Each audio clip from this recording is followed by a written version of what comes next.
So welcome everybody to our voter engagement working group meeting.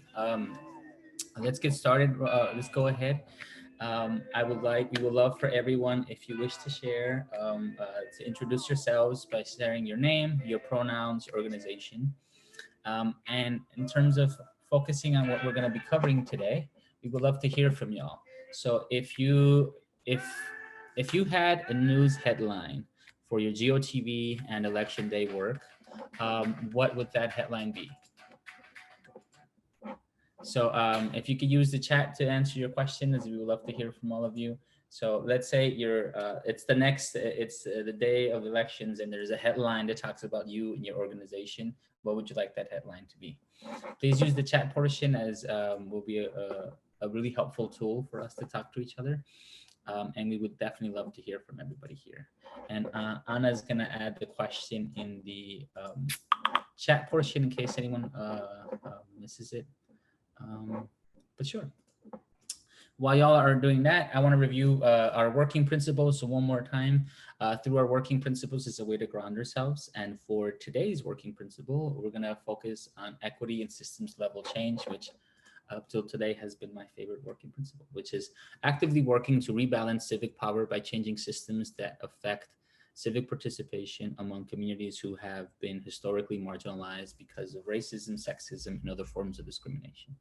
So I hope this is a great grounding point for how we want to consider today, and how this meeting is as helpful as possible. So a really quick review of our agenda. We will be covering what this looks like together in the plans that we have from November 3rd to January 2021.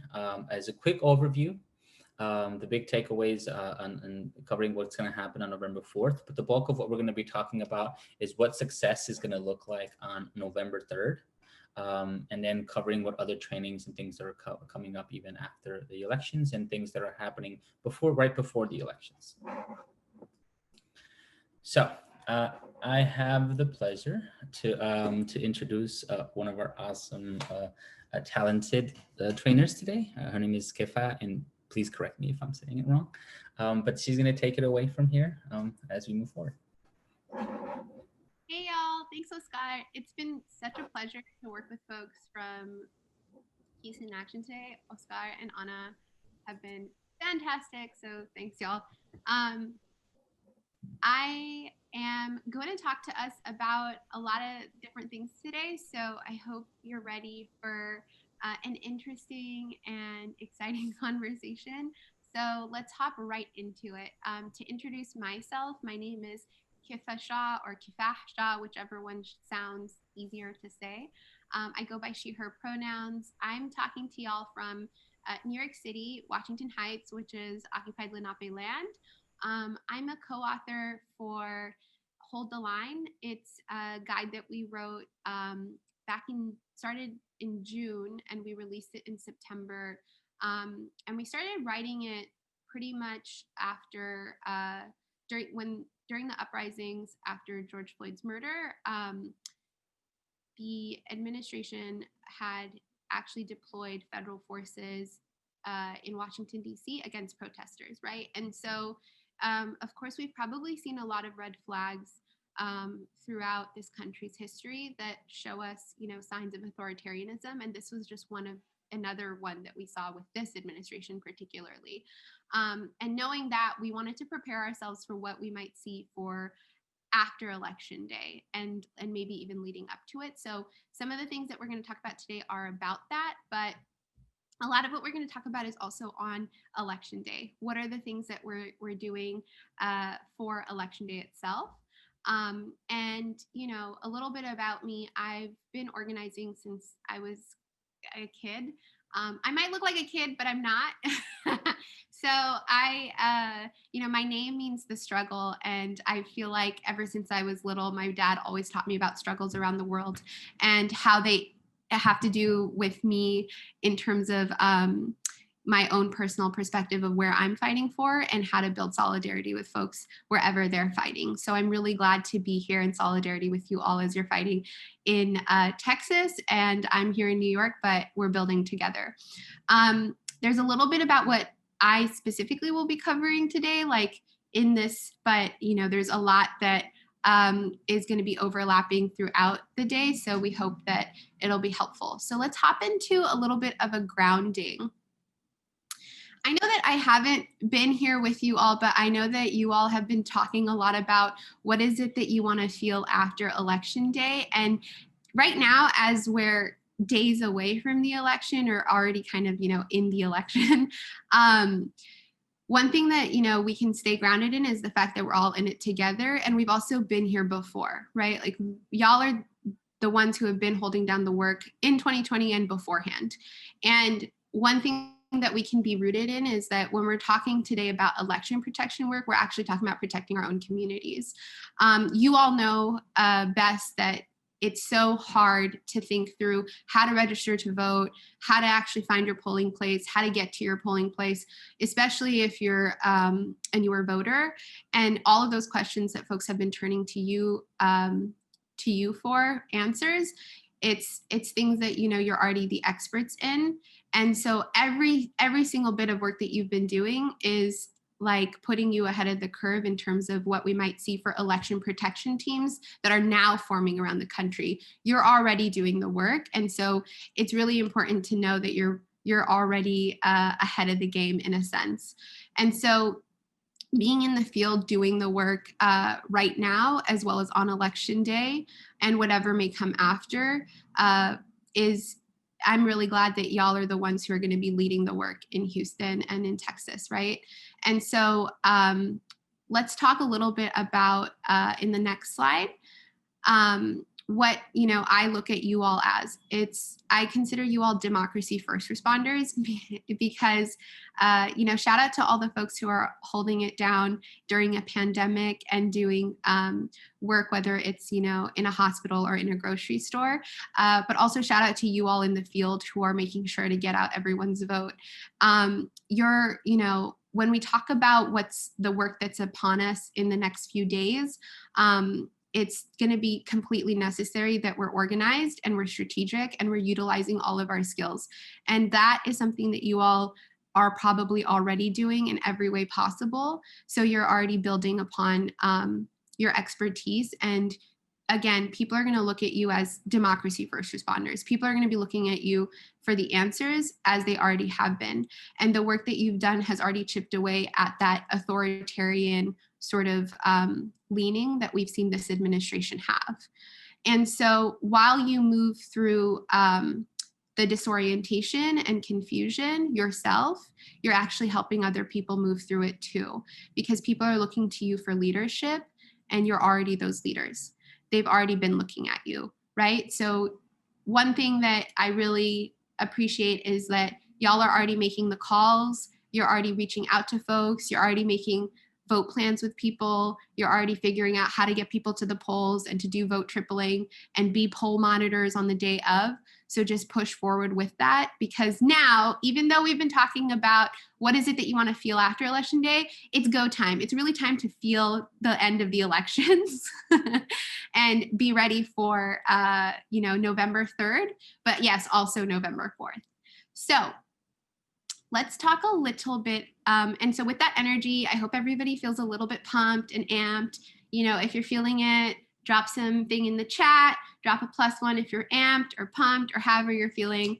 I hope that you feel grounded in the fact that y'all are really the ones who have been holding it down and will continue to do so. Yes, Clarissa, totally pumped. I appreciate your energy. Okay, so let's talk about on election day, what it'll look like for us. Let's finish. Yes. Let's finish strong. Yes, Daniel. Okay. So on election day, these are reminders that I'm sure that y'all have been holding for yourselves throughout anyway, but it's important to continue to be in community with one another and protect one another, especially because on election day, there are certain things that we can't necessarily predict, right? And so one of the things that we can do is just really plan from our end what we're going to be doing. So share responsibilities and roles and resources with each other, and divvy up the work in a way that will make it a day that allows for you to be as present as possible. And as you're being present, really create comfort and joy with each other and for each other, but also with the folks who are voting and with the community that you've already been serving. So we're going to talk about, specifically what all of that might look like.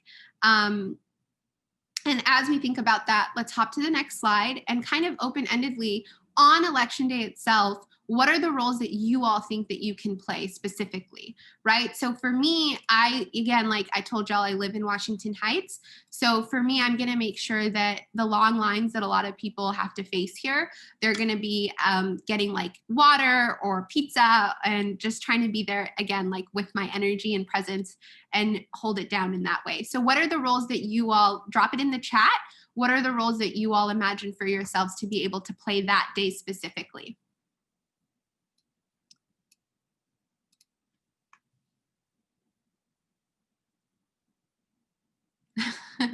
Clarissa likes pizza to the polls.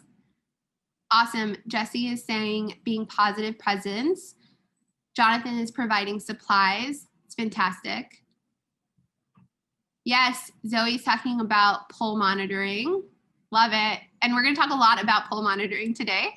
Anna is saying that she'll support partner organizations and bring joy and send good energies to everyone. Yes, love that.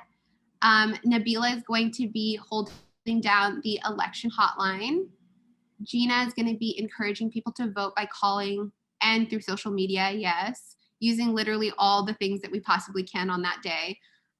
Encouraging people to vote by calling and through social media, hyping and supporting people at the polls, serving as, people are really dropping a lot of great, suggestions in the chat. I love this, y'all. And Marla's talking about lending tech support. Yes, answering questions, connecting and coordinating. You know what I love about this is that y'all are covering literally every aspect that you can imagine on election day, right? And so look at the community that you have here and look at how people literally in every single sense are going to be holding it down together with you, right? So this is fantastic. We have so much more in the chat. I hope that y'all can read it. Wow, Christina's running an actual war room for firefighting on that day. That's fantastic. So no attitude, no matter what. I'm not even sure if I understand exactly what that means, Jesse, but I think that means like, we're going to do it. We're going to stay positive. No naysayers. Okay, cool. So yes, and we'll talk a little bit about dance parties too.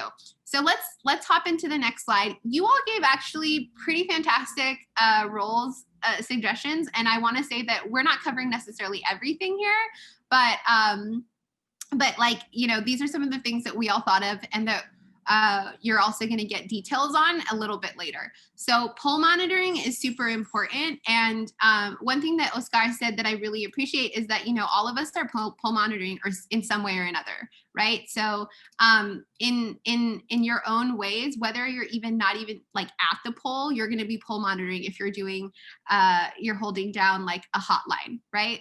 So we're all going to be providing support at the polls in that way.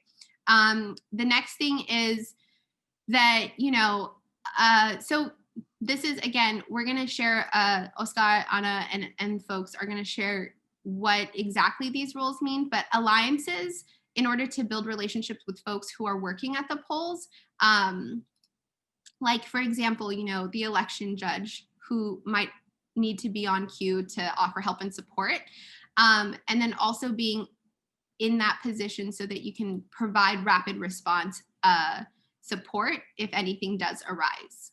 And then the next role is that, obviously we're going to need folks who are going to be able to speak to the media and who are ready to speak to the media and drive our narratives forward, right? And so there's going to be folks who are going to be on deck for taking pictures and posting on social media that day as well.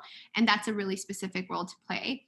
And then the next thing is that yes, so de-escalation. So this is a very important role, and I know that like things again might be unpredictable, but if you're a person who's going to play this de-escalation role on the day of, make sure that you're trained up, right? And so there's going to be resources that are provided, like the election defenders training. But if you're somebody who's going to be de-escalating, then you're going to be interacting with people at the polls, and you're going to be providing them support with any like tense situations that arise. So be very intentional if this is the role that you're going to be in. And then another role that I think, pretty much all of us are ready to do is the next slide, is to create joy at the polls. And so before we hop into this video, if it's pizza at the polls or dancing at the polls, right? All of us are ready to somehow show our energy. I saw it in the chat, and really make sure that we're bringing joy to the polls for folks. So this is an example from Philly where a lot of people were waiting in line, and this is how people, sort of showed up to the polls to show joy. Do you want to play the video, Sky?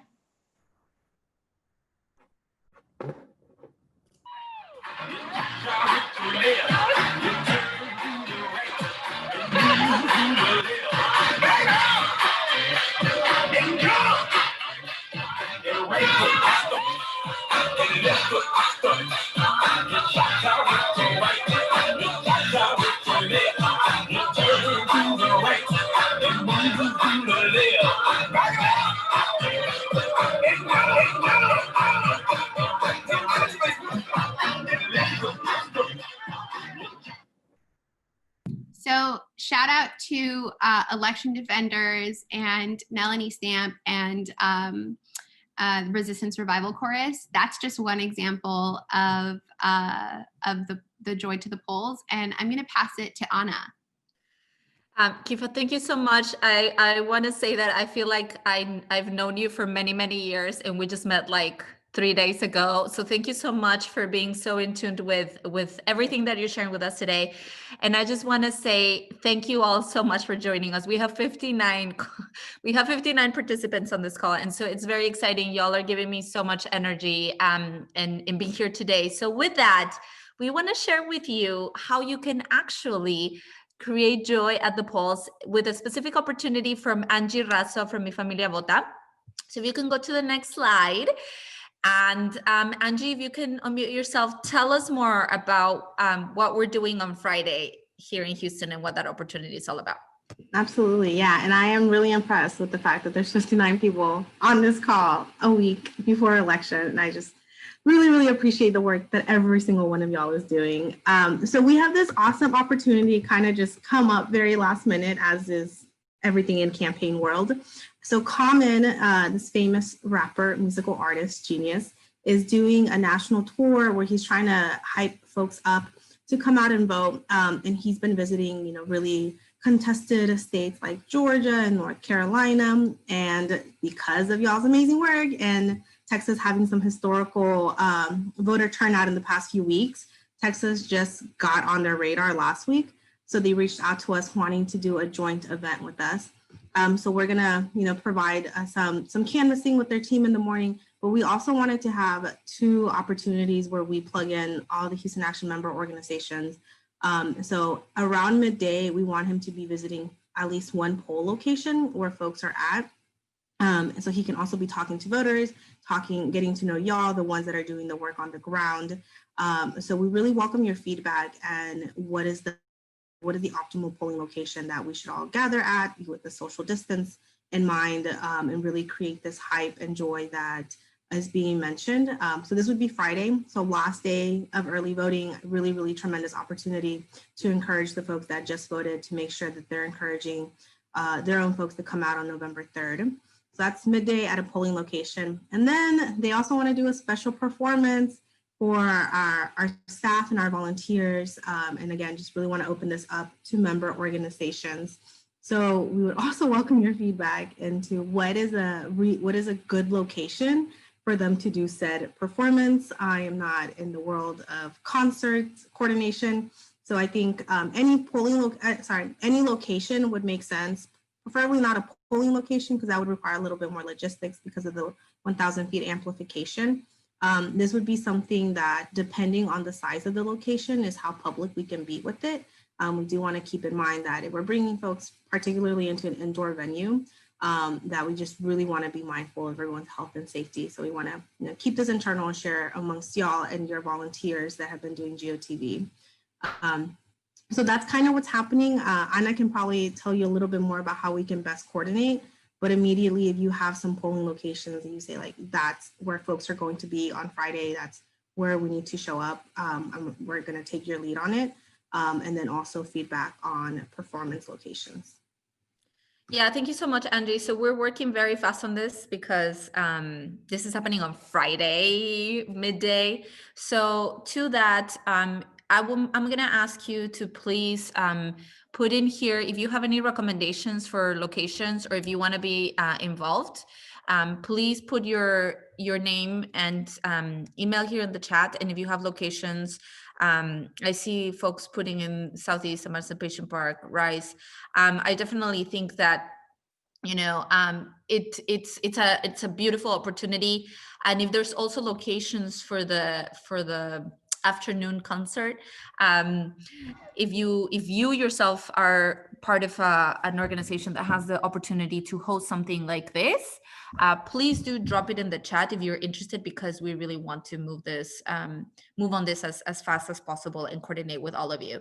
So thank you so much for all of the ideas, and please, Christina, thank you for sharing that. So please do share if you have a location that you think would make most sense to invite everyone of all of you who are going to be working at the polls, who have been working at the polls, who have been involved, and then we'll be continuing to share details.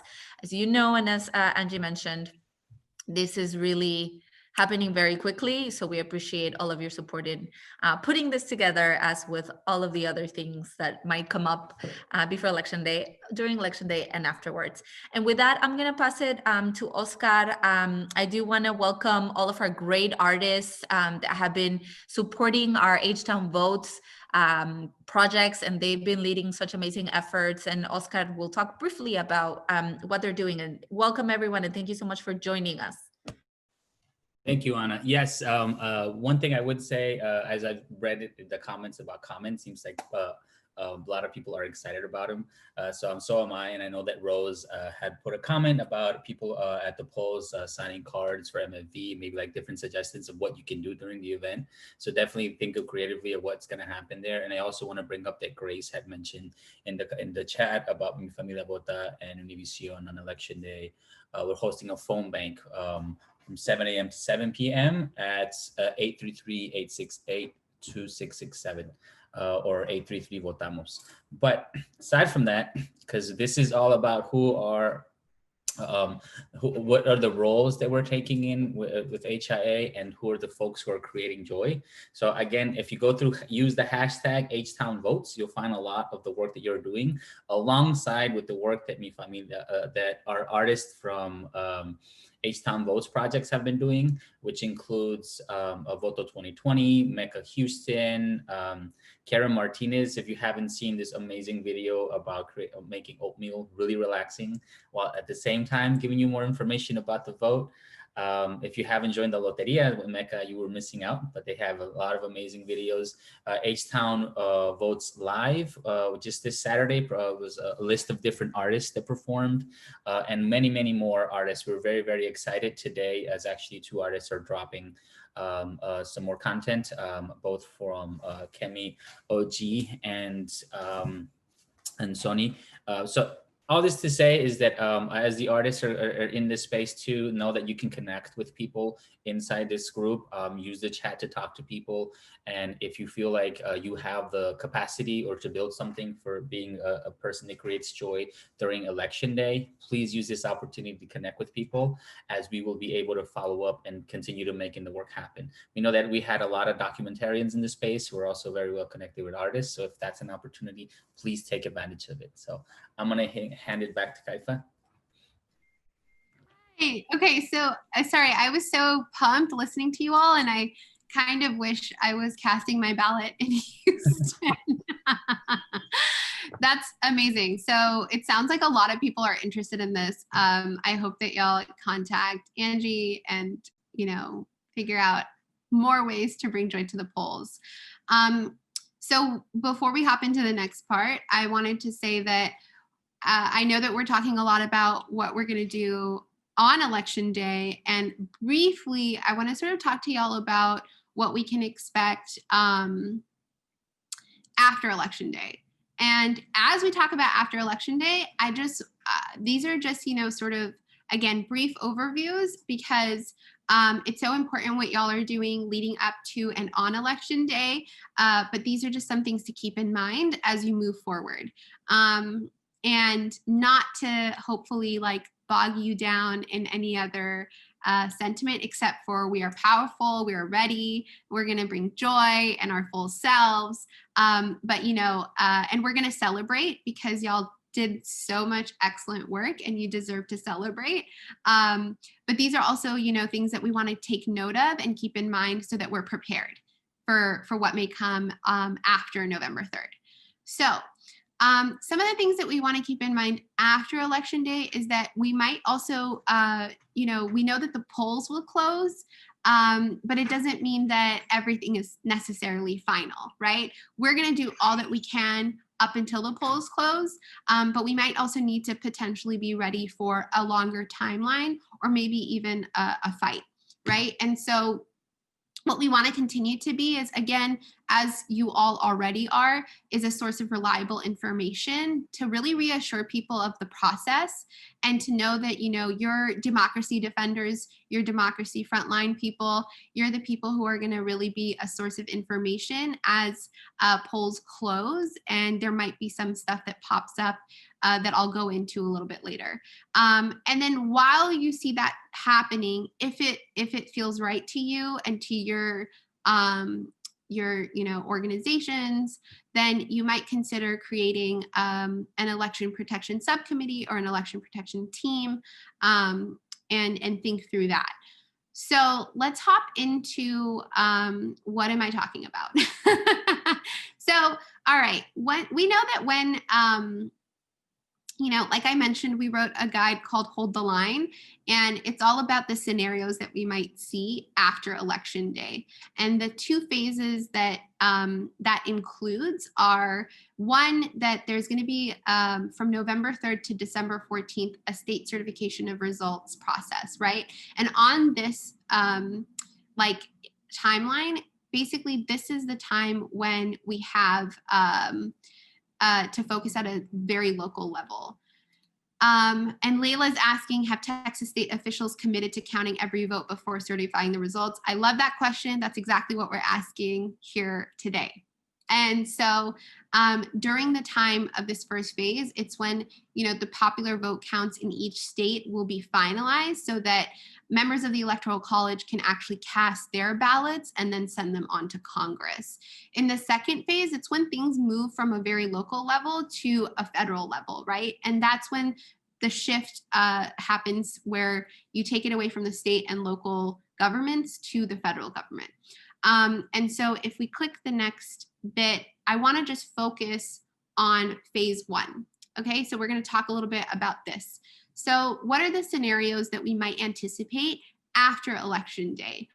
One is that on election day, the results are unclear, but, you know, the administration that's currently in power still declares itself victor. So what we know is that there's going to be so many mail-in ballots that are going to be sent in that don't necessarily make it final for, you know, election nights at showing any result, right? And so irrespective of whether or not every vote is counted, it could be that Trump hits up Twitter and sends a tweet that he's the victor, right? And so that's one scenario that we might see, is that the results on election day don't really reveal a clear winner, but he declares himself winner. The next scenario that we might see is on scenario 2, is that the election results actually show some irregularities or signs of tampering, but there's still the administration declares itself victory and stays in power. So what it means that is, when we talk about potential irregularities, is that you might start to hear of stories that there's vote hacking, or certain ballot boxes have been lost, or that there's manipulation of vote counting, or just simply that, the numbers just don't add up. That certain counties have X amount of voters, but they show Y amount of votes for Trump, right? So that also might happen. If there are irregularities, then what we have to really push for is that there be a transparent investigation and that any irregularities are remedied, right? And then the next scenario that we might see is that, there's a loss. Like, Trump loses the election, and you can kind of see it on election night itself, and there's a clear victory, for his opponents. But what might happen is that Trump might not concede and claim voter fraud, or sort of, other signs that he's always been foreshadowing towards this year, right? So I'm sure that all of you have been, looking at how Trump over and over again has mentioned that there's an unreliability in the voting system, right? So what we need to do is really push forward that actually there is a reliable process. And this is to say that we know that this democracy isn't perfect, and we know that it doesn't necessarily enfranchise everyone. We know that, right? But what exists as far as this democracy is worth upholding, right? It's worth, fighting for. It's worth protecting, so that every person's vote that we pushed out is actually going to be respected, right? That's what we really want to fight for. We're not here saying that one team or another should win, one party or another should win. That's not even what we're saying. We're saying that this process that exists should be respected and upheld, right? So let's hop into the next slide, which is, all of these scenarios. I want to just say that they're not necessarily mutually exclusive, and they're not necessarily the only ones that can happen. But we researched really thoroughly and saw that these are the scenarios that over and over again popped up as possible things that would happen after November 3rd, right? And in each scenario, it's possible that we might also see violence. And that doesn't mean from our communities. What it means is that Trump has activated a base of folks to respond in a certain way, right? And so we have to be prepared to really resist with nonviolence, and to not allow for the narrative that Trump likes to push forward, which is that he's the only law and order candidate and so on. We need to make sure that those claims cannot be made when we're resisting or actually trying to fight any of these scenarios. So let's hop in to the next part, which is that, if we do see any of these things, how do we know when it's time to act? And the next question is, if it's time to act, what do we do? On the next slide. So how do we know if it's time to act? And then if we do act, what do we do? Let's go into the next slide. All right. So how do we know when it's time to act, right? Well, here's a really good breakdown. So basically, this timeline is something that I'd love for you all to keep in mind as you move forward in the work. So on November 3rd, polls close, right? And on December 8th, basically from November 3rd to December 8th, we have 35 days until something called the safe harbor deadline. The safe harbor deadline is when states have to make sure that any disputes over ballot counting are resolved and there's a final vote that's submitted, because that's just the deadline that they have. And so within that 35-day window, we have to make sure we do all that we can. Like Layla asked the question, has it been, have officials in Texas said that they're going to make sure every ballot is counted before reports are finalized? And then December 14th is when there's a deadline for governors to actually report the election results to Congress, right? Each state governor submits its certificate of ascertainment to Congress that basically tells them, which candidate won the state. And that's then given to the Electoral College. On December 14th, the Electoral College meets, and then they also decide to move their votes forward to Congress. On January 3rd, the Congress, the 117th Congress will begin. And on January 6th, they're gonna pass on their decision based on the Electoral College votes of who is the elected president, right? So knowing that that is our timeline, let's go to the next slide. So I gave a lot of information. Some of it is overwhelming. Some of it is like, oh my gosh, what are you talking about? You are happy to have these slides. You can have all of, from this part, have all the slides. So the important thing here is that, again, I want to affirm you all are powerful. You already have done so much work. You've already built a lot of power, right? These scenarios can be daunting. So I want everybody to just take a few minutes, silent, quiet, independent activity time is that draw circles. And if it's better on paper for you, or if it's better on the computer for you, go ahead and draw out 1 circle or 3 circles for each scenario and think through inside of the circle, write out everything that you have control over or all the things that you can do if any of those scenarios pop up, right? And then outside of your circle, list out, the things that you can't necessarily control or that you can't do by yourself. So for me, inside the circle, it's like I have a local mutual aid group that's really effective and really organized. And I know that within my sphere of influence, I can contact folks within my mutual aid group and say, hey, everyone, this is happening, right? And I can activate them and mobilize with them.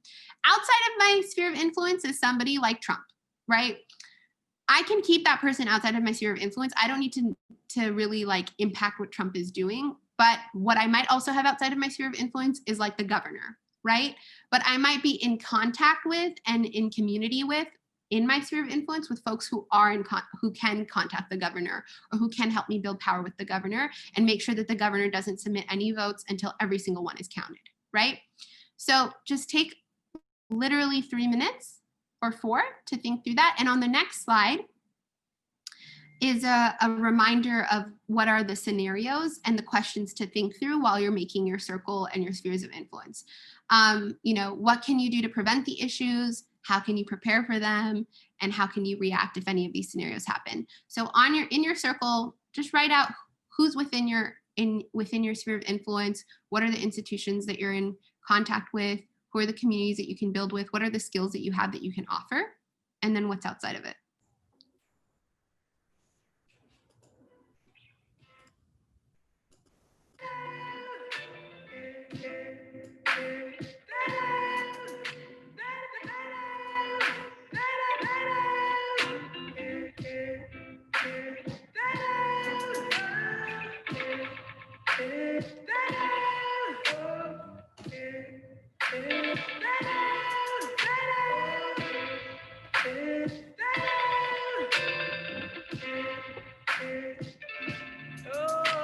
I saw her and she hit me like saw that thing so beautiful.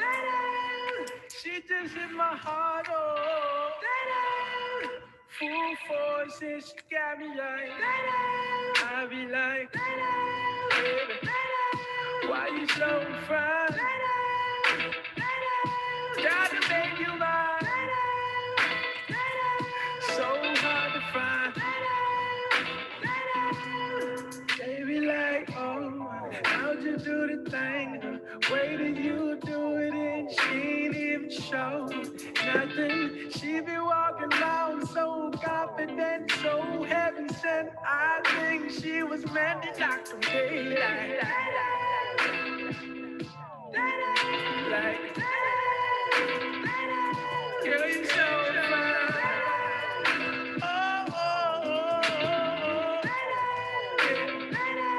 Girl, you rockin' like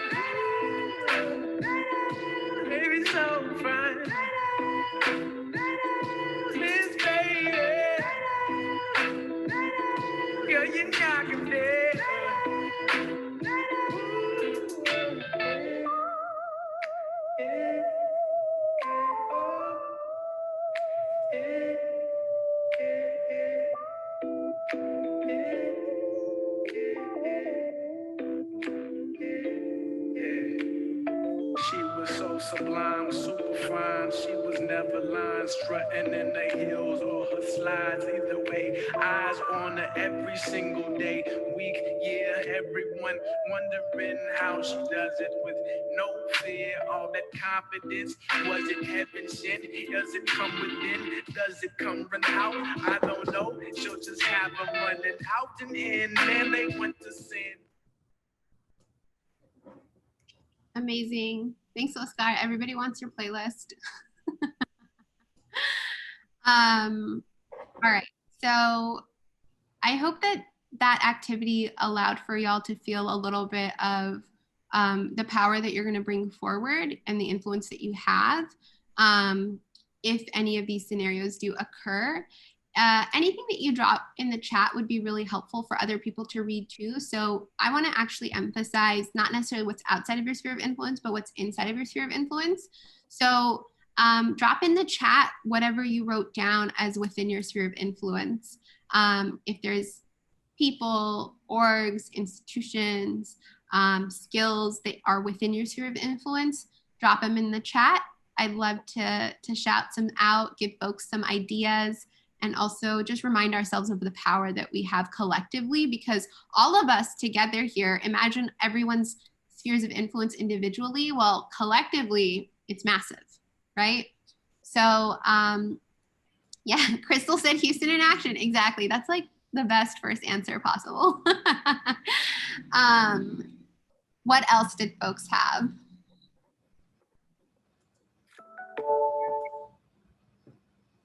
Oscar, I saw you writing some stuff down. Yes, I actually thought a couple of things with our partners and what is in control, but I also listed out people in my family and then getting like our finances together and thinking about it that way as what is in my control. I remember when the election happened in 2016 and the peso from Mexico dropped drastically. So that was like something that I keep in mind of how the elections impact the global effect and what is under my control. 100%. Thank you so much for that important reminder. Because when we're talking about these scenarios, it's so, we don't have to talk about it only from the perspective of organizers or people who want to like work with our communities, but it's also like as a person who has a family, as a person who has maybe folks who are living outside of this country that you also want to consider just in that way. That's amazing. Thank you for that reminder. Layla also said nonviolent protests and gatherings. Bolivar said, inside my sphere of influence, new young voters I personally know and can call to turn out to vote.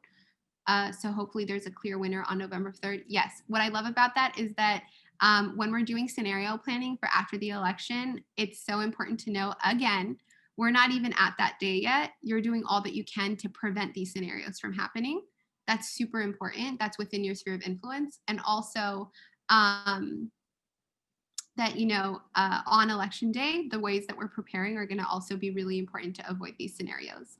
Tana said that PWN has put together a tree, a membership tree, and allies for safety. That's excellent.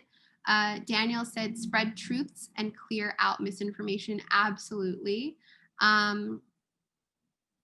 Clarissa said the language that we use when talking about the election is within our control. The focus is on justice and an accurate count. Absolutely.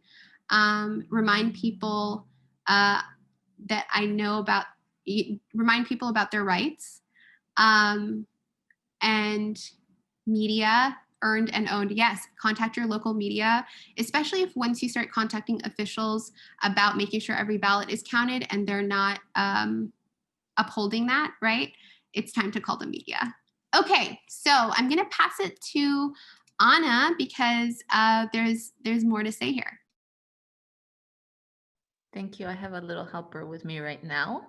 And so I wanted to pass it on to Raven with Move. Raven has been such an instrumental partner as we move into Election Day and beyond. So Raven, if you can share what might be happening post-Election Day and how folks can plug in. I know Leila mentioned some activity, but if you can also share with the rest of us. Thank you so much. Thanks, Anna. Hey, y'all, I'm Raven, preferred pronoun she, her, political director at Move Texas. And we, as of right now, there is some like post-election contingency planning happening in Texas, and I'll keep y'all up to date as that kind of comes together. But there's a national network called Protect the Results. I'm sure that some of y'all are a partner of them, who are planning direct actions and protests the day after the election. So if you go to protecttheresults.com, and I'll drop the link and all that information here. You can see that they are planning protests in Houston, San Antonio, and Austin, particularly in Texas. The Houston protests will be at Eleanor Tinsley Park at 5 p.m. And so you can go ahead and RSVP for that protest and get information. One thing that they are trying to decide is that the day of November 4th, they're going to do basically a partner survey on whether this action should happen or not. And so we'll know by 10 a.m. Central Time on whether we need to mobilize folks or whether we shouldn't. So this will happen relatively quickly, but it does help to already have that information for the protest. And also you can get the information for the person that's organizing it as well. So again, I'll drop all that information in the link in the chat box below, but definitely don't hesitate to email me if you have any questions. Thank you so much, Raven.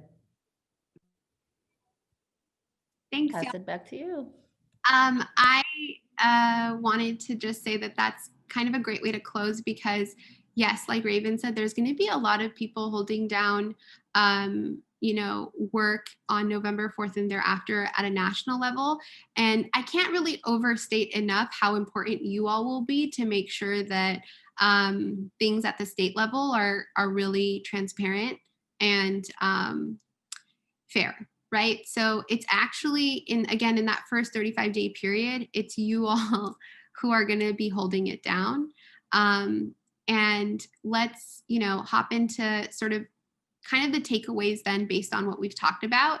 I dropped in the chat some links if you're interested in talking a little bit more. But if anybody has questions before we do the takeaways, I want to open up space right now for all of that information that we just gave you about post-elections. If folks want to unmute themselves and ask a question or drop it in the chat, let's take some time to do that.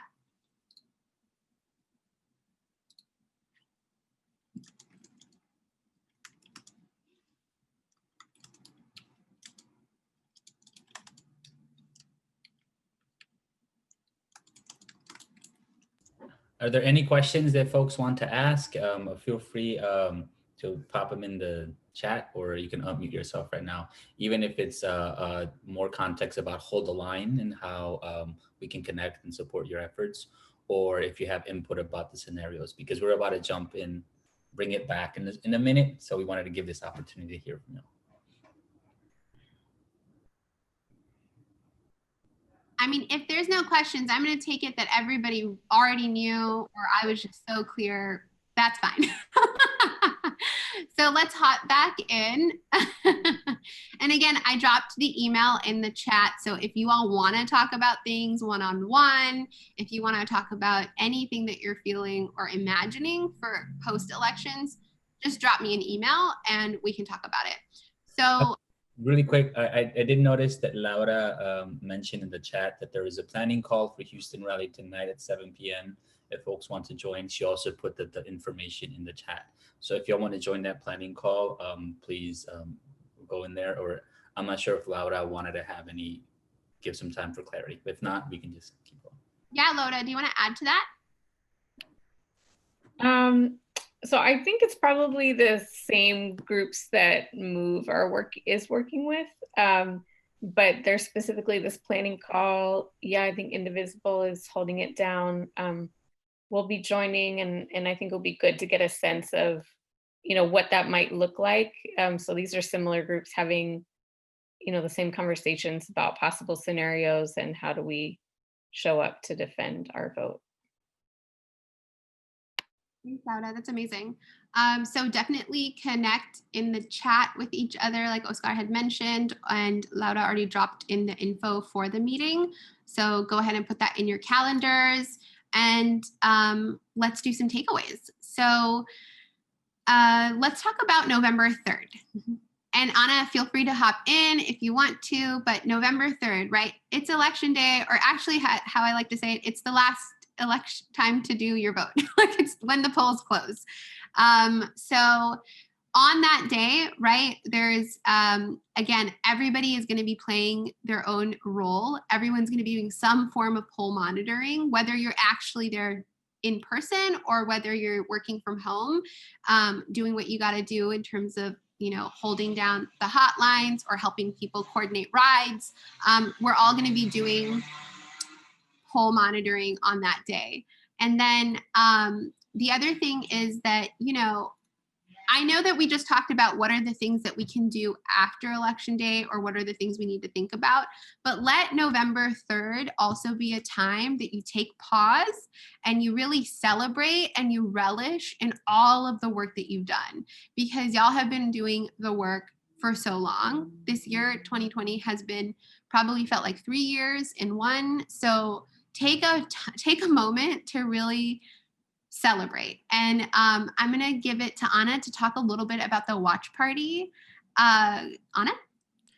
Yeah, I think Lisa might be on the call, but yeah, I just wanted to let you know that Texas Freedom Network is hosting a watch party. We'll drop the details later on. But like Kifa said, we also want to make sure that you're taking time to yourself and with your community and with your colleagues to celebrate all the amazing work that you have done. So I think you said it better. And so if anybody, I want to just also give folks an opportunity. If there's something that you're doing on election day that you'd like folks to know about, go ahead and drop it in the chat. If there's a party that you're planning, or if there's anything that you want to give a shout out to and get people plugged into, go ahead and drop it in the chat. I see that Christina is saying that, if anyone wants to join election day war rooms, there's plenty of spaces. So just let Christina know. And looks like there's some interest, Christina. So just keep on dropping anything that you want to plug in for election day itself in the chat.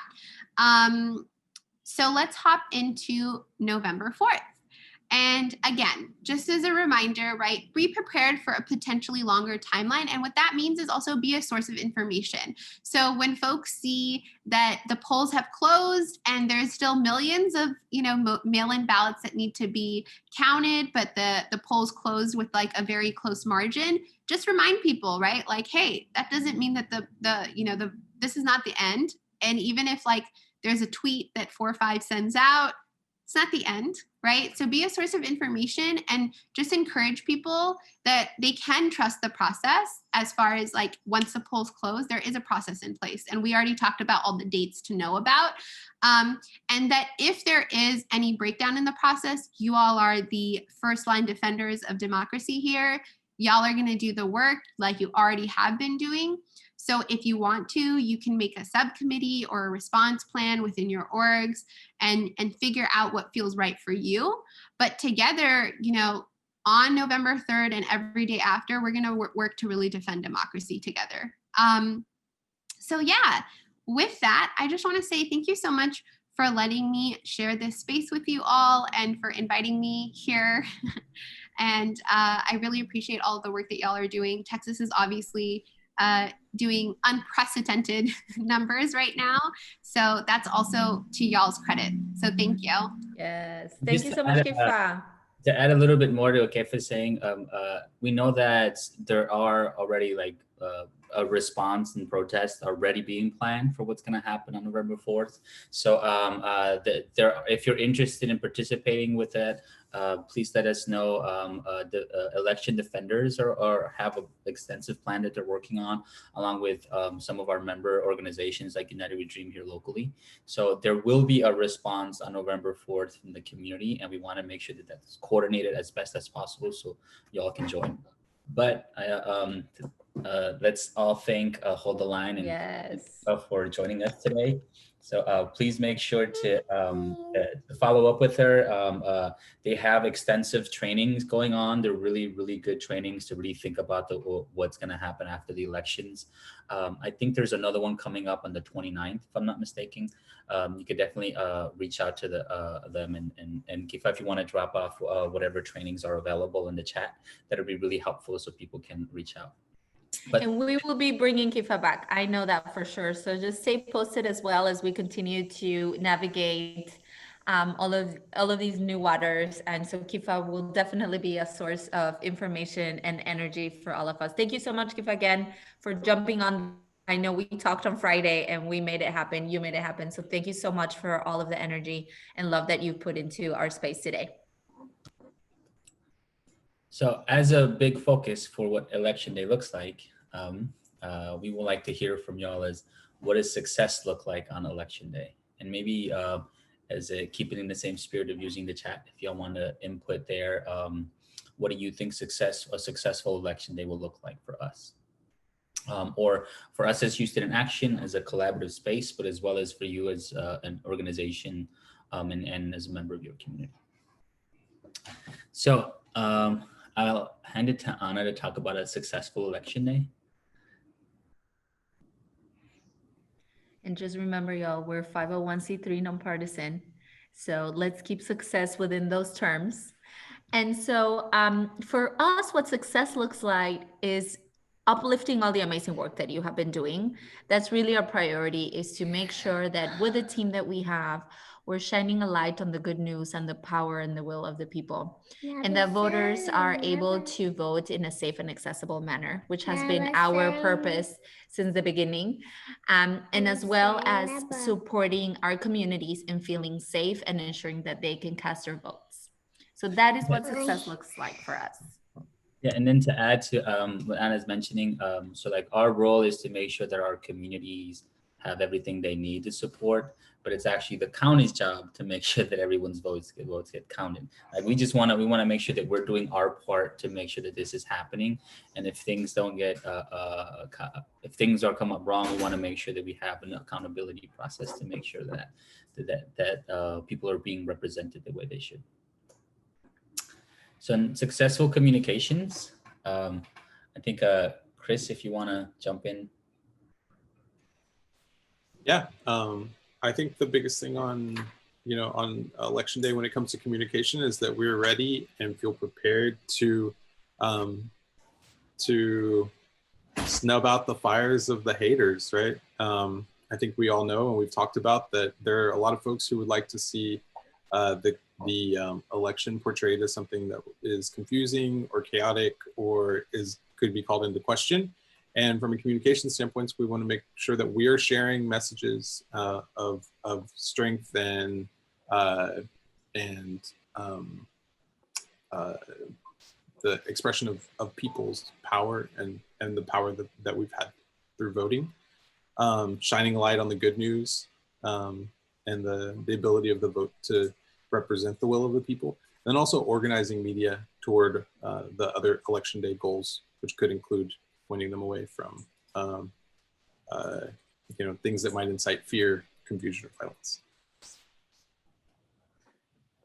Thank you, Chris. And I think a big part of any successful communication is also how we coordinate. So making sure that we know what's happening when it's happening. So we're definitely going to follow up with Layla. I saw that you put in the chat that you're looking at a Facebook Live event coming up. So we definitely want to know what Avenue is doing and how we can support and uplift it as much as possible from our end.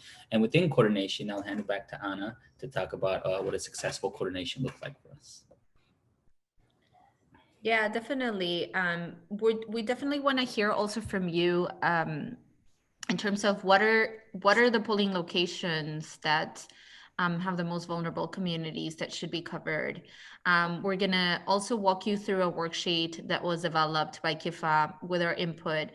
And then also coordinating with our Texas Civil Rights Project partners that have been doing an amazing work at coordinating poll monitors across the state.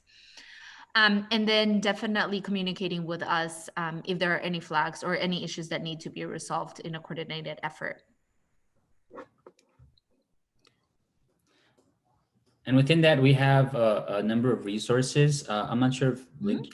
Yes, sorry, I didn't have my deck here up. So yes, definitely. So just some resources to keep in mind before we jump into the details of what this coordination might look like on your end. Ines with Link Houston has been sharing a lot of amazing resources from Roll to the Polls. I know I missed here to mention this, but But if you go into our website, HoustonInAction.org elections or HoustonInAction.org/plan, there's a plan template in there that you can share with folks. But within that, there's multiple sections there. And one of them is transportation options. Our communications team has done an incredible job in putting this together for everyone to use. So there's multiple options here, and Ines with Link will talk about Roll to the Polls. I do want to mention that Metro is also offering free rides. Please check out our website. And also our partner, Greenhouse International Church in Greenspoint, is partnering with NACA in offering free rides on all of the days up to election day for folks to go to the polls, and there's all the details are available in our website. So with that, I'd like to pass it on to Ines with Link Houston.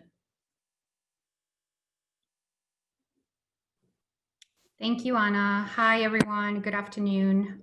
It's good to connect with you all. My name is Ines Siegel, and I'm with Link Houston. We advocate for equity in transportation, and basically what that means is that we believe that transportation should not be a barrier to access opportunities, especially when it comes to reaching polling locations during election seasons. So we partnered with some funders who are based out of Louisiana, and we're looking to fund initiatives to help people reach polling locations.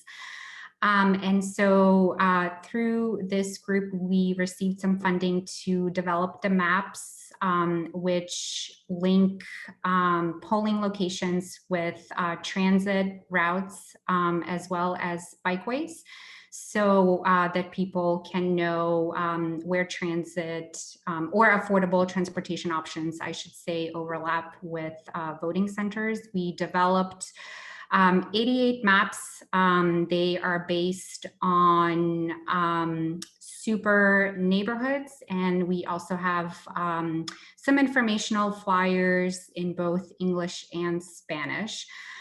So please feel free to share this information. As Anna mentioned, Metro is currently offering free rides to the polls and back. So anyone who needs to take the bus or the train to go and vote can do so for free. Also through Houston in Action, and LISC, we were able to partner with a lot of you actually on this call today to distribute close to 5,000 Metro passes so that people are able to go and vote on non-free days. So yeah, please share this information widely. Because there are a lot of people in the Houston region and Harris County who may not have a car or may not be able to drive, but they are eligible voters, and we want to make sure that they know that they have these resources to be able to get to the polls. So thank you all so very much. Thank you so much, Ines, and thank you to all the partners that have worked with us in providing these passes. I think they're going to have a great impact also on Election Day and beyond. Another resource to keep in mind is that there's a training this week with election defenders. They're part of our network of trainings that we've been also recommended to learn from, but also to share with our partners. And the Election Defender Training Series talks about de-escalation, and it's an amazing 1.5 hour training that is happening this week. So if you, as we think about the different roles, if you consider that this is something that you want to learn from, I saw Jessimona being very positive and being very energetic and wanting to keep everything peaceful at the poll. So I think that might be also a role for you to consider. So this is an amazing training. We'll put the training link in the chat, and we're also again, TCRP is also holding election protection trainings. We're going to put the link in the chat as well. And I think Raven's still on the call. And Raven, if you can share a bit about pizza at the polls and our 10,000 snack bars, and we'll put all of that information as Raven is sharing as well in the chat. Great, thanks, Anna. Yeah, so for Pizza at the Polls, it is a organization that essentially provides free pizza to long lines at the polls.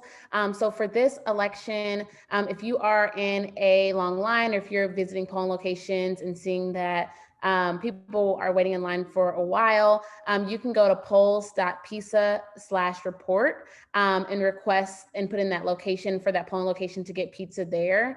Just keep in mind that it may take an hour to an hour and a half to get that pizza. So as soon as you think that that line's getting long, it wouldn't hurt to go ahead and just put in that, that address. Also, if you are, say you're at a polling location and there's like 500 to 1,000 people waiting in line, you can actually text a specific number that I believe Anna's going to drop in the chat box, or I can do it when I'm done, to request a food truck. Now that food truck may take a little bit longer than the pizza. It could take up to several hours to arrive. But when you text that number, make sure that you include the city, the exact polling location, the line length or wait time. So that could either be the number of voters or how long they've been waiting, and then any further notes. For example, if it's on a college campus, if you want to, mention the particular building or any sort of details that would be easy for people to access, that would be really great. In addition to the kind bars, Democracy is Delicious has offered to send us 10,000 kind bars to give out to voters at the polls on election day. And so I'm just waiting on communication to ensure that they will be here on Friday. But we have created a Google form. So please fill out that form and request up to the amount that you need. And we'll do our best to try to disperse those to y'all on Friday and over the weekend to get snacks out. And of course, if there's any other food opportunities, I will make sure that gets out to everyone. Thank you so much, Raven. And so with that, we also want to ask all our partners, is there something that we're missing? Is there anything that you need as you think about this plan that you would need from us or that you need support on? So please drop it on the chat or feel free to unmute yourself as we are going into the next part of the agenda. Is there anything that we are missing? We'd like to hear from you. Hi, this is Debbie. I just wanted to know, for the pizza at the polls, is it only for Harris County? Because we'll also be at 3 or 4 sites in Fort Bend. As far as I know, Pizza to the Polls is a national network, so you should be able to order from anywhere. Okay, thank you. You're welcome. I think there's also a question if there's any plans for a 24-hour voting day from Maria. I'm not sure if that's in regards to the food or is it a separate question.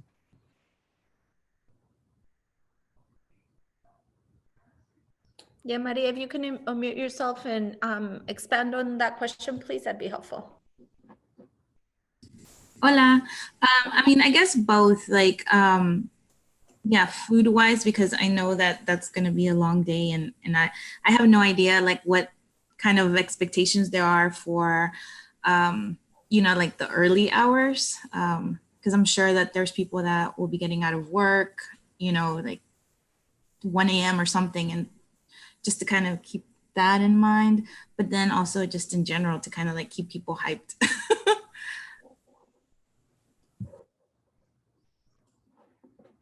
Yeah, thank you for that question. I think it would be helpful to also, and we'll go a bit into detail in our next section, but definitely helpful for us to know, what are your plans on that day so that we are able to best support in the way that makes most sense for you. So I think this is a good segue into our next part. And so keep that in mind as we continue to think about the different pieces of the worksheet that we'll share. But with that, just some resources to keep in mind for y'all, making sure that if you're gonna do any kind of social media, we have HTAM votes where we want to highlight your work and some numbers here. Everything is on our HoustonInAction.org/elections. So feel free to look at it if you haven't. And also we have a lot of different social media graphics that you can download and share with folks. So just some resources to keep in mind, and we will make sure to add this to our Basecamp, our voter engagement working group Basecamp, and also in the sheet that Oscar will share with you. Yes, so Just making sure y'all can hear me. So as we talked about today, we covered at least our big hopes is one thing that we've been trying to do for the last couple of weeks. So we wanted to have a bigger overview of all the possibilities that we can have in planning out, right? Post-elections and what's happening in January. But I think we're at a pivotal moment, and we're all very, very much aware of this, of what it looks like for us on election day. So we want to focus on what people are going to be doing on election day and where you're going to be working on election day. So a bit of a recap, but this time in more details on what we're going to be working on. And if Anna, if you could put this bit.ly link on in the chat so people can access the document.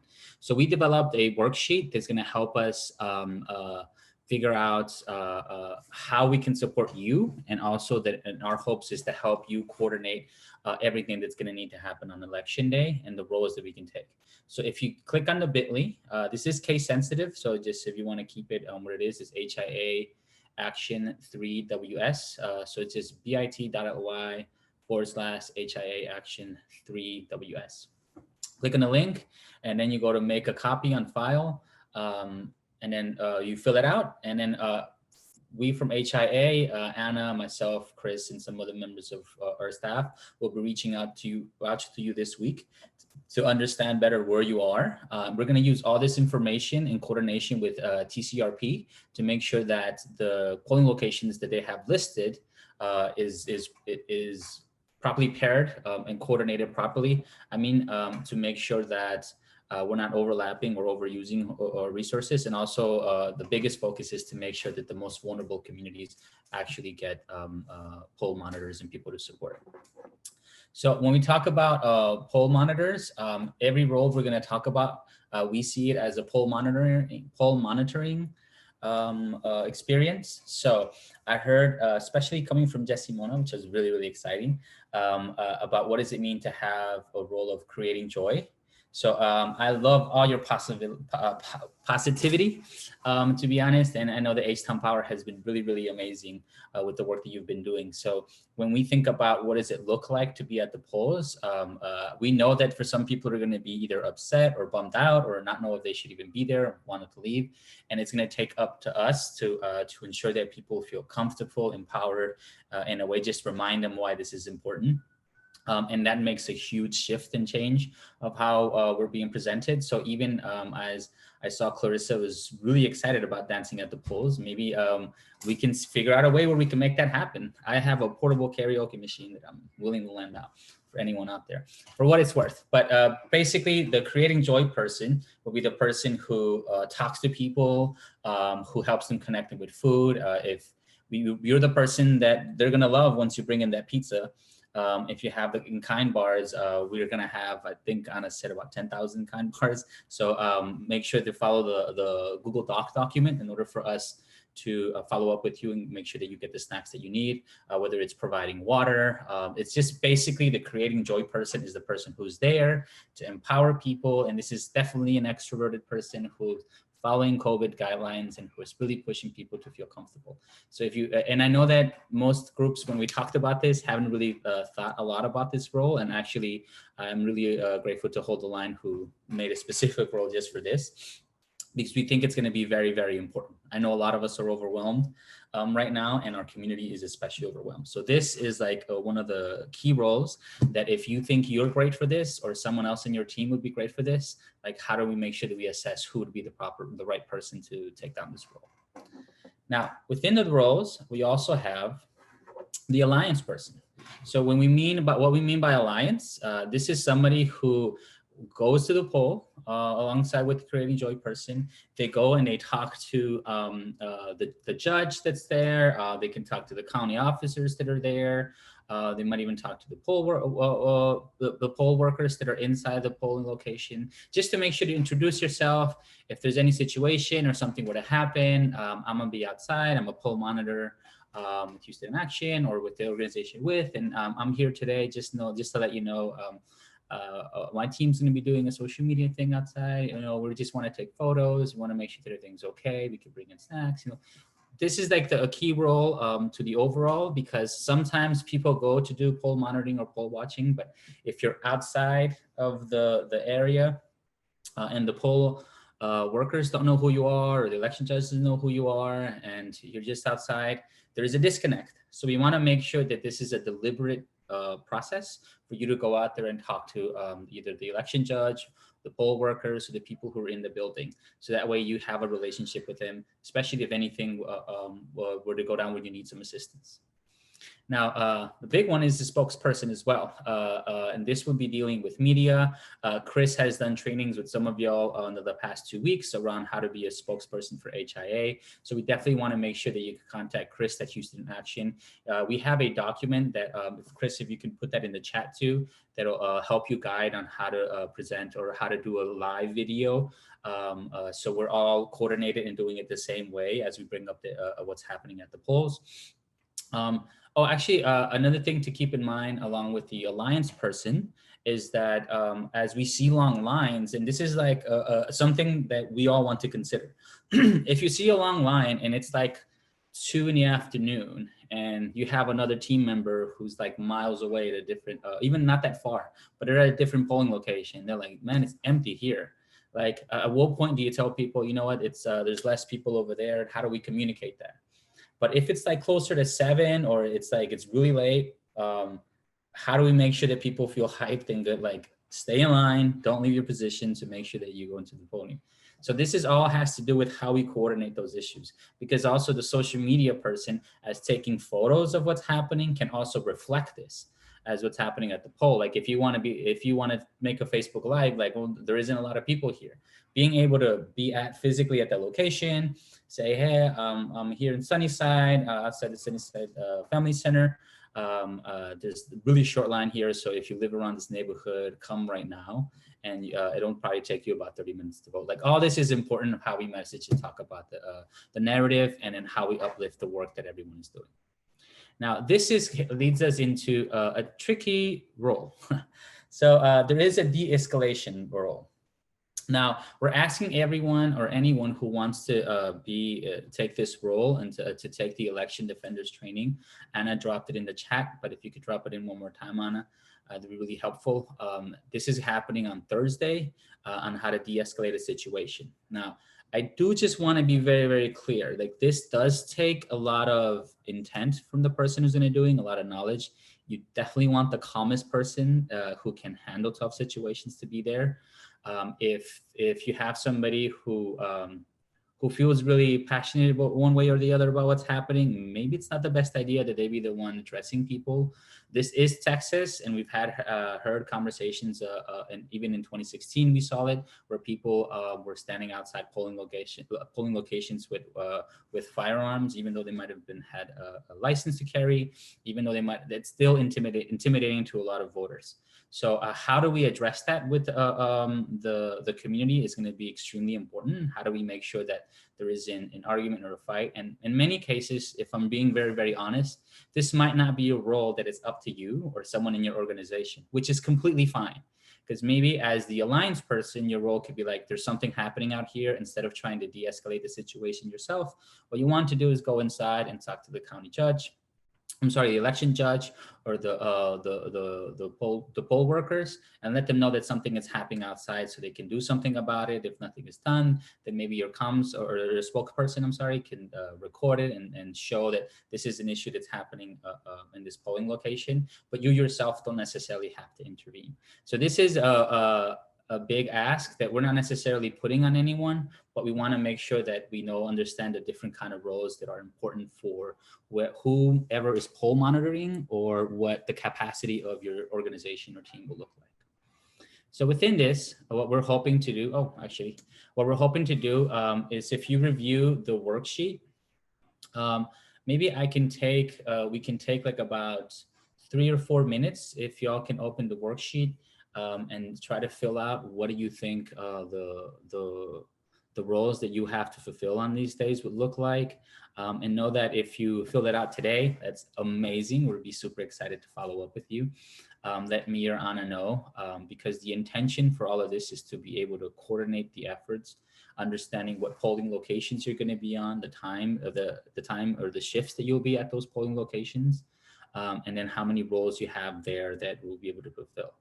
So can we put the the bit.ly for, I'm gonna add it in the chat and maybe give folks about 2 more minutes to review it, to see if you have any questions, and to possibly, let me see, here we go.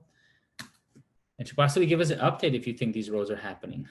But before we also move into that, I would love to hear from y'all if you think that there's a role missing, or if thinks that some duties can be added to the current roles that we have here. And what are your thoughts about going through the worksheet?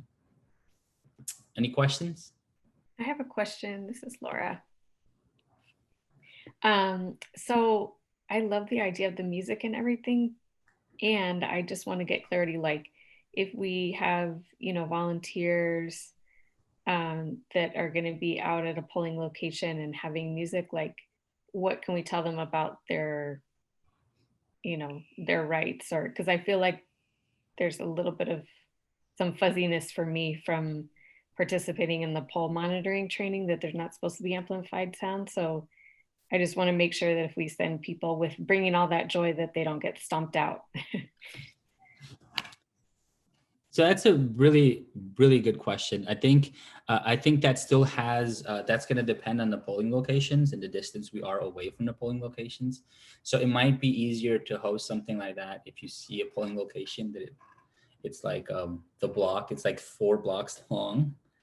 You know, where people are always at the end, but at the same time, it might be something that you can talk to the election judge who's there, or the poll workers are there, about what you like to bring into the space. And we still have time actually to check in with those polling locations and see if we can coordinate something together.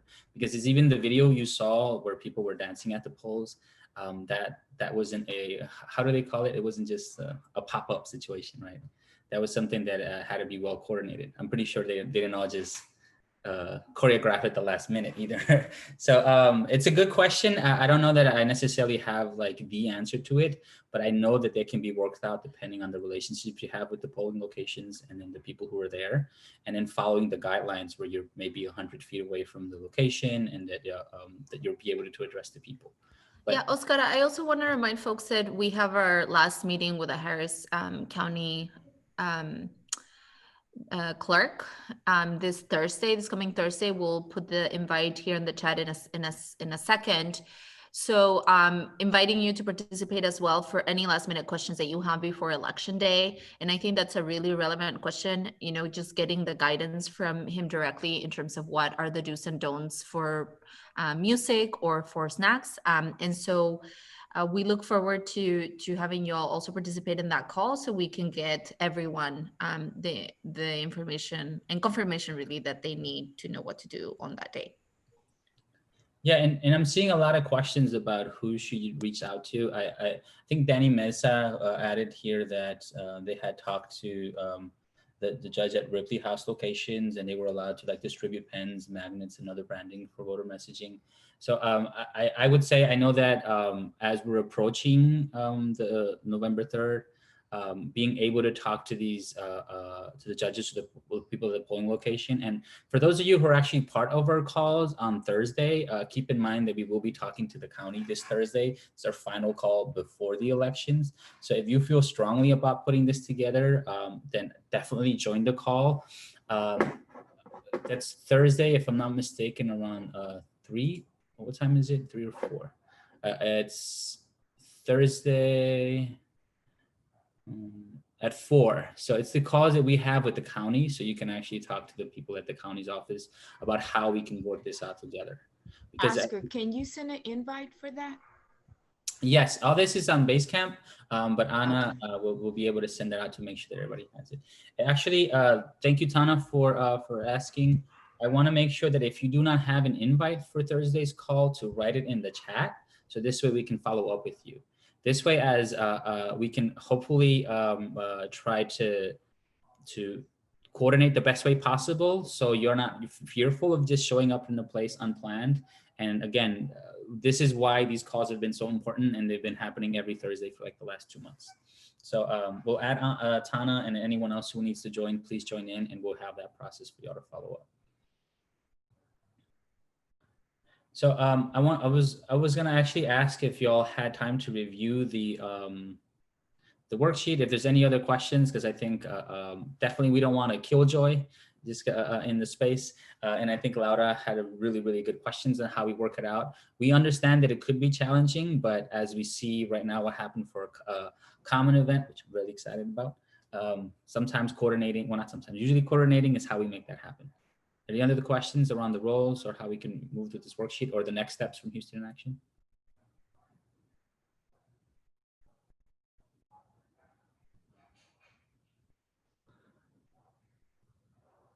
All right, awesome. So Larry, I was on mute, Oscar, for the, we've been passing out snacks for the last 2 weeks, I believe. And so we do have to adhere to the 100-foot marker. The city attorney said that it does depend on judge at the specific polling location, whether or not you can get closer to the door. So some of the places we have been to, we can, and some of them, they want us 100 feet back. If there's gonna be music or anything like that, you have to be 1,000 feet back. And I got that earlier today from the elections clerk's office.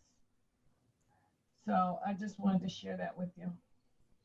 thank you so much, Ms. Mona. You're amazing. Thank you, Oscar. But yes, so I think to Ms. Mona's point, it's like one of the big things is if you haven't decided what polling location or haven't made that plan, to do that as soon as possible. Preferably, it helps us a lot to coordinate all these efforts, especially as we're helping distribute the food or the snacks and whatever is needed. It will also help us coordinate whatever we're doing for social media and how we uplift the work that y'all are doing on the ground. And then by participating in the call on Thursday is also making those asks of the county to make sure that we can do a lot of the work that you want to do, so we can encourage people to be out there. Okay, I'm gonna pass it right now back to Anna.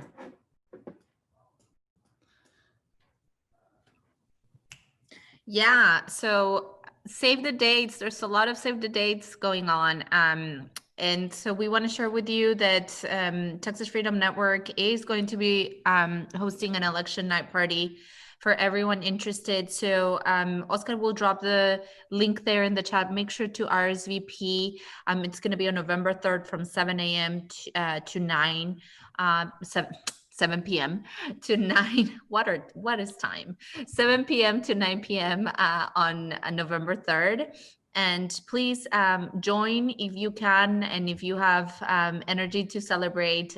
Lisa from Texas Freedom Network has put this event together. So thank you so much, Lisa, and our partners at Texas Freedom Network. Daniel is asking about a happy hour. So if you want to coordinate something, Daniel, definitely let us know. And so I also wanna share with you a couple of specific dates that we have coming up. And yeah, I hear you, Leila. So we will have a day after election huddle on Wednesday, November 4th from 12 to 1:30. This is for anyone wanting to hop on a call. This is also a space for you to come in and share what you saw, what you keep seeing, what your thoughts are around what is happening, whatever may be happening. And so this is also going to serve as a place where we can continue the conversation that Kifa has started today, if the case arises, for us to be coordinated and planned for the next couple of weeks. Oscar is also hosting a healing space on November 9th from 1:30 to 3:30. Oscar, do you want to share some details about the healing space? Yes, I'm actually very excited about this. You'll be getting emails about us from today and for this week as well. We know that election day is going to be really heavy. We don't know the outcomes of it, where we're going to be actually a week after the election. But what we do know is that we could spend the time together and within community. So we have these two amazing panelists who are elders, who are bringing practice both from Black communities as well as the indigenous communities about healing practices and what it means, what does healing justice mean, and then implementing some practices during the session. I think this is going to be a very, very important space for you and your membership and anyone who wants to join in to participate. You could get the invite as well as all the details for the event on our houstonaction.org/calendar. And once you register, you will be receiving a calendar invite from me with all the information follow up. But we would love to see as many people there as possible. So please register. Hey, Oscar, quick question about that. I'm not sure if you said it, may have missed it, but will translation be offered for folks? So I'm working on what the translation looks like. If we have enough people that register that are monolingual, it has an option at the bottom of the page that says if you need the translation, and that if we get enough people, then definitely. So that way we want to be able to accommodate everybody. So our senses and equity is to be able to do that. Right now we're focusing on the Spanish translation only, but if there's some other special need that that you think we need, let me know. And if we can, we will. But if we can't, we'll let you know. Thank you for asking, Jonathan. Awesome. So then we'll also have planned a 1 week post-election on Wednesday, November 11th as well, and an election debrief where we talk about all of the great work and accomplishment and learnings from this experience with everyone here on the call. And so save the date, please. Just put in your calendar. Everything is also in our HoustonAction.org calendar. And it should also be on Basecamp in the voter engagement working group Basecamp project. So if you don't have access to that project, please drop your name and email in the chat and we'll make sure to add you. Also, just a reminder, we've included the presentation slides in Basecamp as well.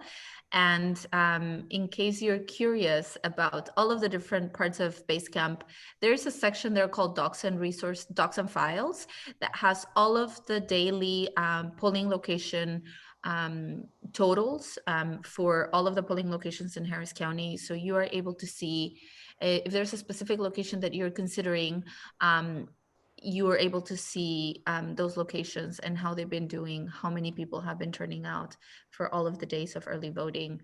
And so make sure that you check out all of the resources. I know Jen from our partners at Alliance for Justice also shared resources that are already there.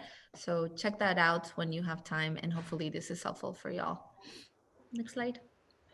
Yeah, I see that Layla also said they're going to have a post-election day. So if you want to include a link or something as well, I don't know if there's a registration or something. We'll be more than happy to share out, and then we can include that in our Basecamp as well. Yes, Layla, I'll be reaching out to you because we want to make sure that all of these different events are definitely coordinated so that folks know how to plug in. So save the date. Okay, Layla, do you have a time? Sorry to put you on the spot. No, you're fine. So we have it tentatively for the 11th at 5 p.m. Yeah, 5 p.m. And we're hoping that date and time will work. We're working at the professor at UH downtown. But we'll keep you posted if anything changes. Thank you, Layla. So we're also asking folks if you can help us give some feedback around the training today that we had from Hold the Line and the planning that we're doing for the polling locations. This is case sensitive as well, but if you go to bit.ly for bit.ly/VEWG27, and I'll also add this in the chat. It only takes about 3 minutes. Once you give us some feedback on how we're doing and what your thoughts are about today's training, and then we'll make sure to follow up with you with other feedback. But just keep in mind that Anna, myself, and HIA staff will be following up with everyone who participated in our training today, as we do want to know by the end of the week, have it figured out what polling locations you will be in, and then how many people are going to be poll monitors from your group. Yeah, so Oscar, thank you so much. And I think for us it'd be helpful also. I know there's a lot of partners in this space. So I just like to open it up to partners to check in with you, see how you're feeling, what's coming up for you, what are your plans, what do you want to share with the rest of us? I know Oscar and I talk to a lot of you on an ongoing basis, but is there anything that you'd like to share with our partners, or anything that we need to know or that you've experienced that you want to share with the big family that we are? So opening it up for anything that you want to share.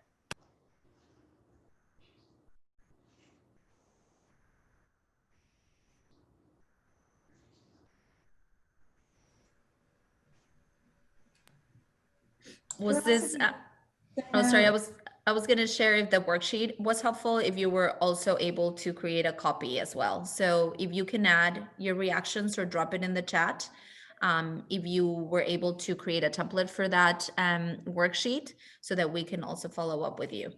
Sorry, Francis.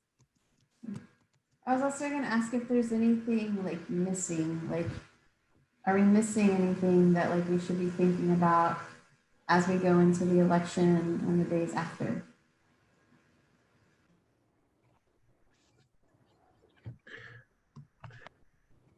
I think it's a lot of information to look at. And so I'm hesitating answering to anything on this because there is a lot of information that's very overwhelming. And so I'm going to take some time this evening and sit with one of our other team members and go through it and then respond to you guys that way. I think it'll be more helpful than trying to do that right now. But I think one of the great successes so far, I think our work as a group, as a collective, has been amazing. I'd like to think that we're part of the reason why the turnout has been so great so far in Texas. So congratulations to all of you. And I'm looking forward to celebrating with all of you, regardless of the outcome. Yeah, and that's actually, I don't know, sorry I was late to this call, but that's actually one of the reasons why we really, really would love for you to be in touch with us about what you're doing in and around Election Day, because the team is really doing our best to insert your work into the narrative. A lot of the narrative has been that this was all the work of the county clerk's office, and not to take away from the work that they've done. But I think those of us that have done this work for a long time know that people don't just show up just because there's a polling location all of a sudden open. There's been a lot of, education and agitation, and, it's also the time, but I agree, like, we really want to know what you're doing so that we can have the media. We want there to be a narrative about y'all's work on Election Day and after. So that's really a lot of the reason why we're asking these questions, and we hope that it's helpful to get your work spotlighted. Hi, this is Tana with H-Town Power. I have to say, for our team, we are excited that we have been able to reach so many voters for to get out the vote push. And also, I have to give commend our team for being at the polls for the last couple of weeks. And our big push is being out there all day, November 3rd, to making sure that we can connect with the county clerks. If there are issues, the team has downloaded the Slack. Making sure our communities are safe, but also being a part of such a great organization. Can I just add something to what Tana said really fast? Because I'm a part of H-Town Power too. This is Crystal.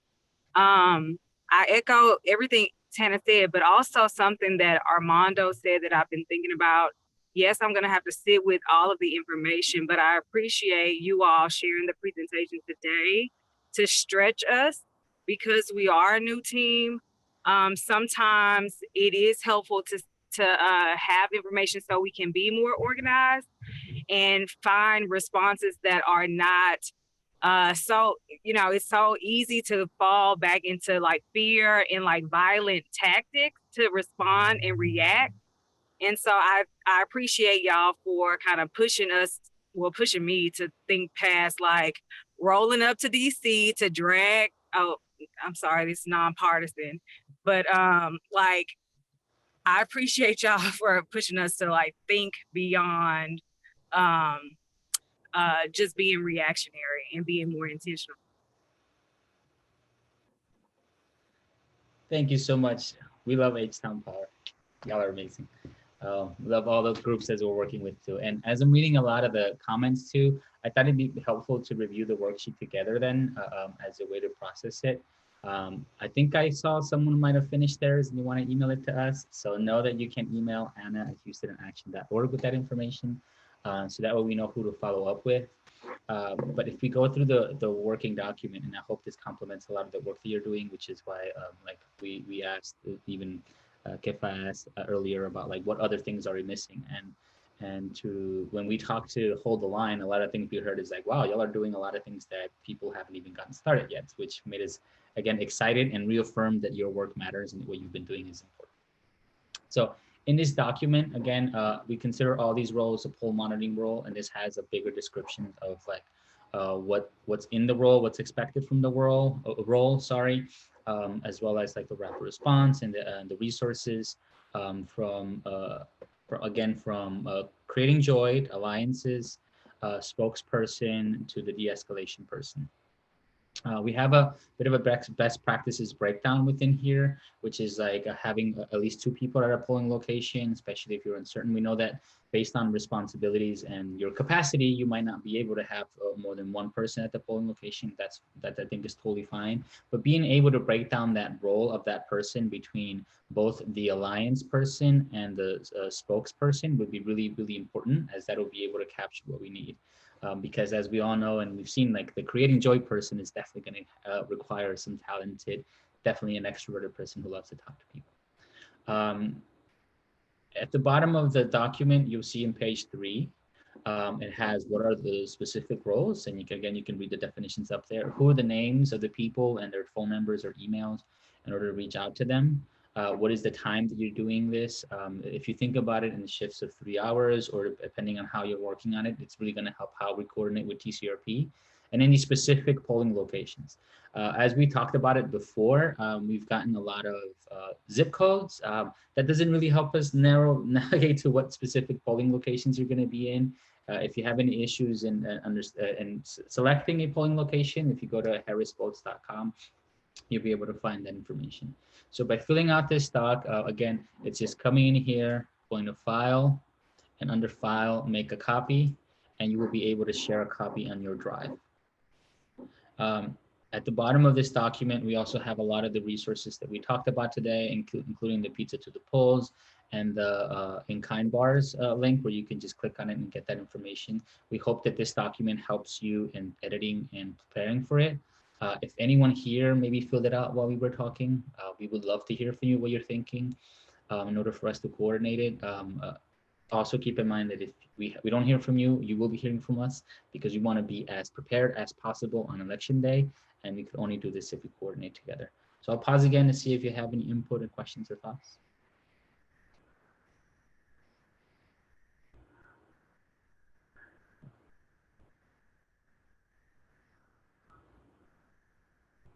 All right, so how many of y'all are excited to get a call from us later in the week? Whoop, whoop. Well, we're excited. Honestly, like we are all like very, very happy to be doing this. We want to keep this energy up and going, because we know enough talking about how tired and all this stuff that is going. It's go time. We're in the front lines now. We're but a week away to make something happen.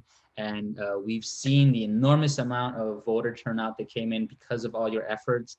And now it's our role. It's our time to play the role that we've been preparing ever since we started working together in HIA. It's our time to shine. It's our community's time for their voices to be heard. And thanks to the effort and the coordination that we have from all of you, is the way that we're going to do it. So I'm going to bow out right now and see if Anna has anything else to say. But we do want to appreciate every one of you for your time with us today. And you will be hearing from us shortly. Yeah, that Daniel Mesa loves getting calls from you, Oscar. So I think you will be reaching out to Danny. Yeah, just wanting to create some space here to see if there's any gaps or anything that you're going to be working on that could support your efforts. Anything in terms of funding that you're thinking about that may not necessarily that you may not necessarily have right now. So I know Mari mentioned like you know, food for the actual organizations. So if y'all are going to be working in a war room, like Christina mentioned, if you're going to be at specific polling locations, if you're thinking about staying with folks until the polls close, is there, you know, can we bring you food? Can we coordinate something with you so that you're fed? Is there any other need from, you know, you working with DJs at polling locations? I know that this is a pending conversation, but if there are plans around that, can you share with us what that is so that we may see how we can best support you? So this is open-ended. If you have plans, if you want to share with them, if there's any gaps in terms of the funding that is preventing you from, you know, fulfilling that, please let us know. And we have 10 more minutes for this conversation. So if you want to share any plans, this will be the space. Hey, Anna, just this is Chris. I just wanted to jump in for a second and reiterate, you know, kind of what Francis was sharing earlier, to just reiterate also that in conjunction with the idea of like, you know, being able to tell the story of your work and what's happening in the field, where y'all are at on election day.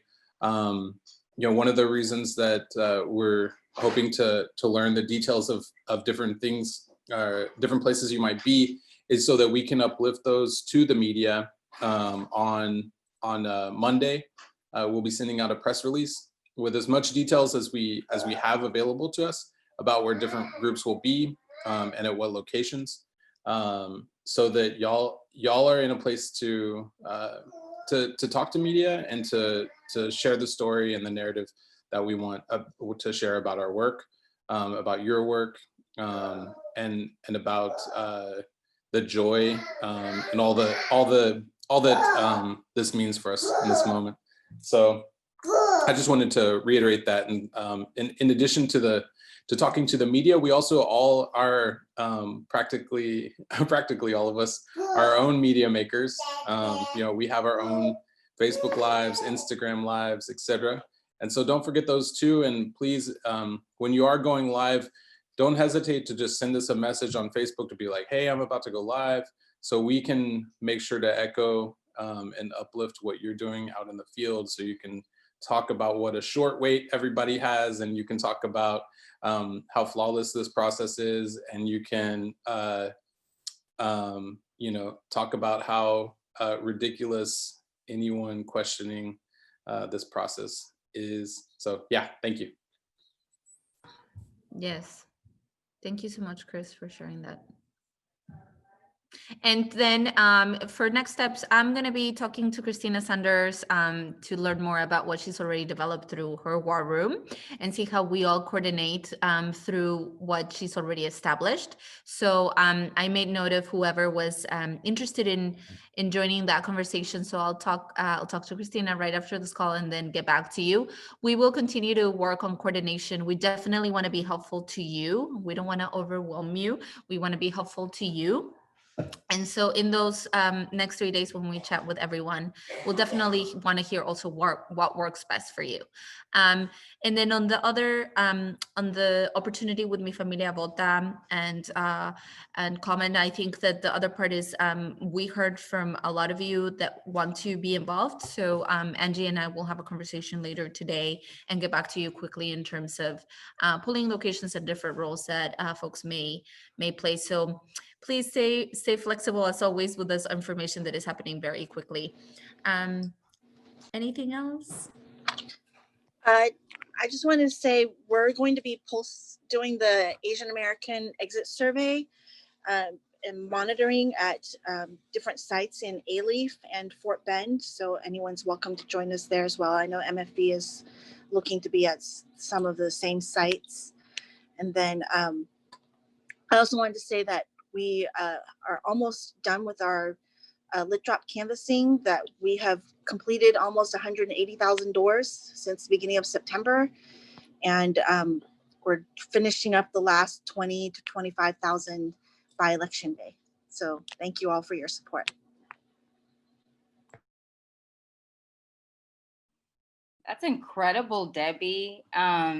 I do thank you, Anna, about the coordination. So if anybody there will be space, so you can just we can reserve you a space if you're interested, but get with Anna. But I wanted to share that LeBron James actually, the When We All Vote, sent us 5 pallets of PPE, and we're making the little goodie bags kind of with PPE to set out at the locations, specifically in locations where we know that the income bracket 1 is under a certain amount that has a lot of people of color. And then also we're mailing some locally to people who are who have not voted, who have multifamily homes. So if you have any, if you would like to get PPE, we might have extra cellophane bags to share as well. You have to assemble them yourself. We're happy to give out as much of that. And if there are group homes, churches, or homeless organizations that, or anything in a blind spot that we may not have thought about, please let us know. We're happy to assemble those and get those to them in Harris County.